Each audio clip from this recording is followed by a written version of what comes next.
Las Confesiones, tomo primero, escrito por San Agustín.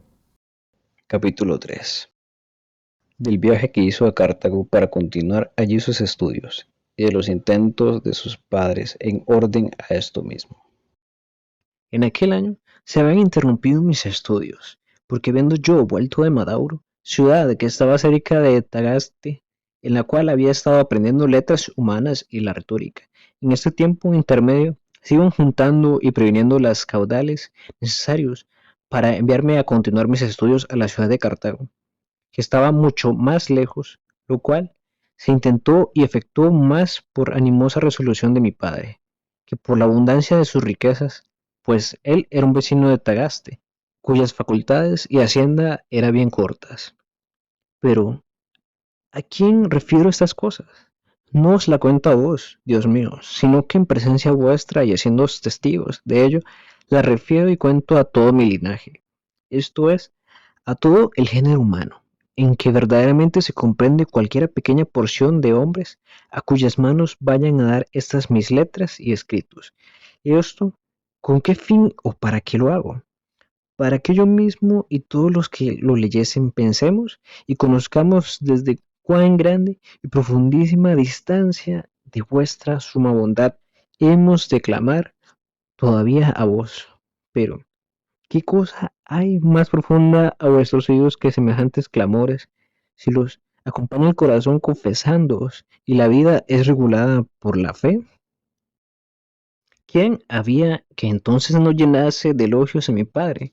Porque con unas expensas superiores a su hacienda me daba cuanto fuese necesario para ir a continuar los estudios tan lejos de mi patria, cuando se veía que otros ciudadanos mucho más ricos que mi padre no cuidaban de ejecutar otro tanto con sus hijos. Ni tampoco mi padre cuidaba de que yo adelantase en vuestro santo temor y servicio, ni de que viniese castamente con tal que cultivase la elocuencia y me hiciese discreto y oculto, aunque el campo de mi corazón, de quien vos, Dios mío, sois el único, legítimo y verdadero dueño, estuviese desierto y sin cultivo. Luego, pues, que en dicho año decimosexto de mi edad, comencé a estar en casa con mis padres. Como estaba sin ocupación y apartado por entonces del estudio, por falta de medios, crecieron tanto con la ociosidad las espinas de mi incontinencia que me cubrían todo de pies a cabeza. No había quien me las arrancara. Antes bien, al contrario, una vez que estando yo en el baño me vio mi padre con señas de pubertad, como lisonjeándome ya con la esperanza de tener nietos. Se lo fue a contar a mi madre, muy alegre y gozoso. Más era en fuerza de la embriaguez que padecen los hilos de este siglo, causada del vino invisible de su mal inclinada y perversa voluntad hacia las cosas de acá abajo, en cuya embriaguez vive este mundo olvidado de vos, que sois su creador, y amando en vuestro lugar a las criaturas, más como ya habéis comenzado a hacer templo vuestro del corazón de mi madre y a tener allí vuestra santa habitación, pues mi padre era solo catecúmeno y había poco que lo era. Mi madre se estremeció y sobresaltó con un piadoso temor y santo miedo, pues aunque todavía no estaba yo bautizado, temió que seguiría aquellas torcidas sendas por donde caminaban los que os vuelven las espaldas, en lugar de caminar mirando siempre a vos.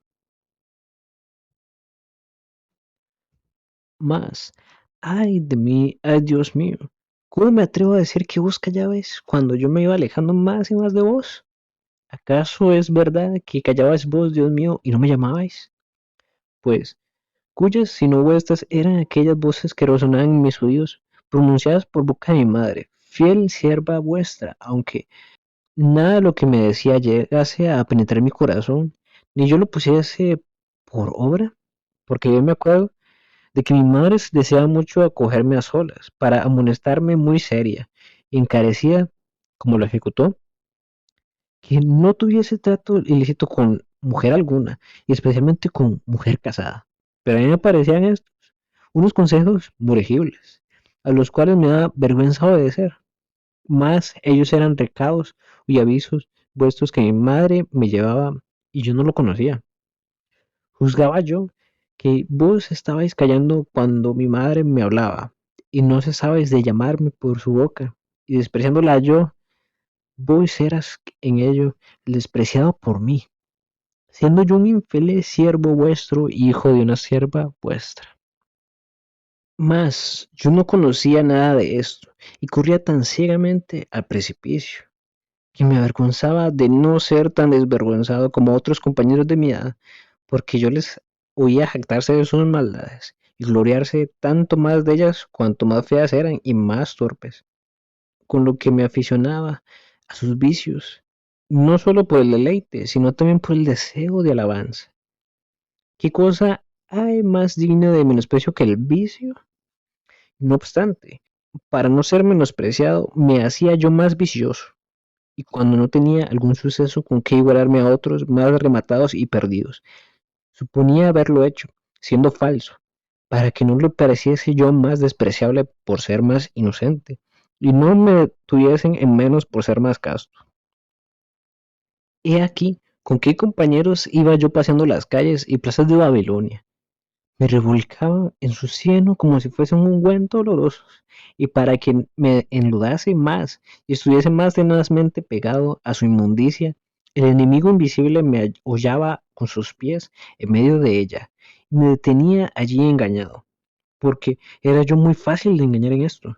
Mi madre, que ya había huido del medio de Babilonia, pero que iba poco a poco en la retirada, aunque me había aconsejado la castidad, no cuidó de reprimir mi matrimonio, si es que no pudiesen otros medios atajarse enteramente el daño que amenazaba lo que mi padre había dicho de mí, y que ella conocía bien que ya entonces me era muy perjudicial, y en adelante debía ser para mí muy expuesto y peligroso. No procuró esto mi madre, temiendo que con los lazos del matrimonio se frustrarían las esperanzas que de mí tenía.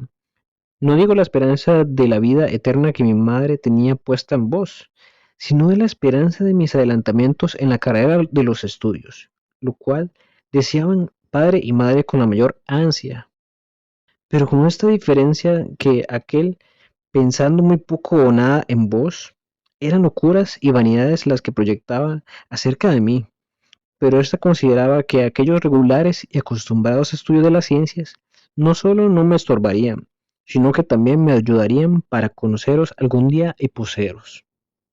Así lo conjeturo, fundándome en lo que ahora me puedo acordar de las costumbres y genio de mis padres. También para el juego y otras diversiones me aflojaban las riendas más de lo que pide una severidad prudente y moderada, dejándome sueltas para otros varios afectos y pasiones. Y en todas estas cosas había una niebla oscura que me impedía ver la serenidad hermosa de vuestra verdad. Y así de la abundancia de estos bienes abusaba yo, haciendo servir a la maldad. Capítulo 4. De un hurto que hizo en compañía de otros. Vuestra ley, Señor, prohíbe y castiga el hurto.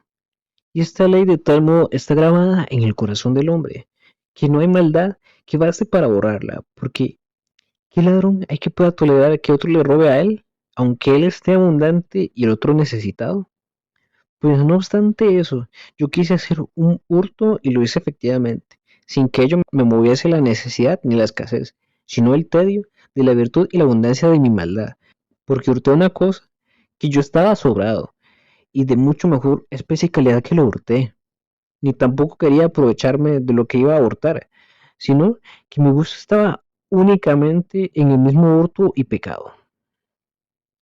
En una heredad que estaba inmediata a una villa nuestra, había un peral cargado de peras, que ni eran hermosas a la vista ni sabrosas al gusto. No obstante eso, juntándonos unos cuantos perversos y malísimos muchachos, después de haber estado jugando y retosando en las eras, como teníamos costumbre, fuimos a deshonra de la noche a sacudir el peral y traernos las peras, de las cuales quitamos tantas que todos veníamos muy cargados de ellas, no para comerlas nosotros, sino para arrojarlas después o echarlas a los cerdos, aunque algo de ellas comimos, en lo que ejecutamos una acción que no tenía para nosotros de gustosa más que sernos prohibida. Ved aquí, patente y descubierto mi corazón, Dios mío, ved aquí mi corazón. del cual habéis tenido misericordia, estando él en un profundo abismo de maldad y miseria. Que os diga pues mi corazón, ahora, ¿qué es lo que allí buscaba yo? ¿O pretendía parecer malo tan de balde? ¿Que mi malicia no tuviese otra causa que la malicia misma? Ella era abominable y fea. No obstante, yo la amaba. Amé mi perdición, amé mi culpa. Pero de tal modo que lo que amé no era lo defectuoso, sino el defecto mismo. Torpe bajeza de un alma, que dejándoos a vos, que sois el apoyo y firmeza de su ser, busca su perdición y exterminio, y que no solamente apetece una cosa de que ha de seguir afrenta o ignominia, sino que apetece y desea la ignominia misma. Capítulo 4. Que ninguno peca sin algún motivo. No se puede negar que los cuerpos que tienen algún brillo y hermosura, como el oro, la plata y los demás, son agradables y graciosos a la vista. También respecto del tacto, es muy eficaz y poderoso aliciente la proporción y conformidad de una y otra carne. Y a los demás sentidos les corresponde también su respectivo modo de tocar sus objetos que a cada uno le es propio y conveniente. Aún las honras temporales, la potestad de mandar y ser superior a otros, tienen su especie de hermosura y atractivo, de donde también nace como de su principio el deseo de la venganza. Pero no obstante, para conseguir y gozar cualquiera de estas cosas, no se ha de salir, Señor, fuera de vos, ni apartarse poco ni mucho de vuestra ley. Que la vida misma temporal que aquí gozamos tiene sus halagos, dulzuras y atractivos, ya por un cierto modo de la hermosura que ella en sí tiene, ya por su correspondencia, conexión y enlace con todas las demás hermosuras inferiores. También es muy dulce y agradable la amistad humana, porque con el nudo del amor hace de muchas almas una sola. Para conseguir todas estas cosas y otras semejantes peca el hombre, cuando con inmoderada inclinación en ellas, siendo así que son los bienes más bajos e inferiores que hay, deja los mayores y soberanos bienes, como son vuestra ley, vuestra verdad y a vos mismo, que sois nuestro Señor y nuestro Dios.